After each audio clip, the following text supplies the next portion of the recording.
I can also show and hide elements of the page with relative ease. And let's take a quick look at how that's done.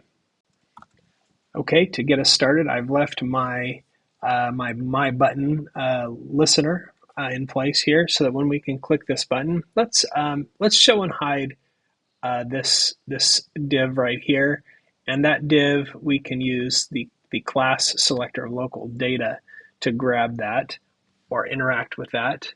So let's do that. First, the selector,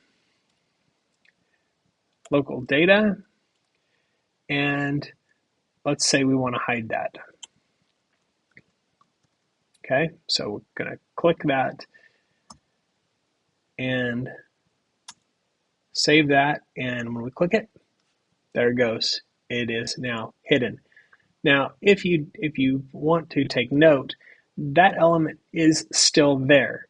So if we want to, we can show that later. Since I only have one button here, let's go ahead and add another button that's there for showing it. And I will say my button, or it's my show button.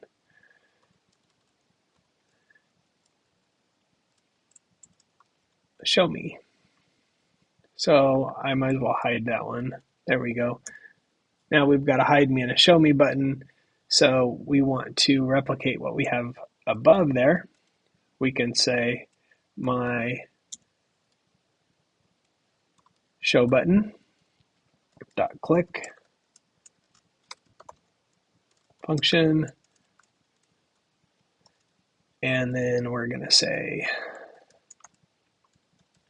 local data dot show. So now I can hide it and show it with just a click of a button. So that's easy, but there's actually an easier way to do this. Okay, we don't even need two buttons, because in addition to show and hide, there is a toggle command. So I can just say toggle me, and instead of show and hide, I can just toggle that visibility, just like that. So really easy, really powerful. That's how you show and hide elements in jQuery.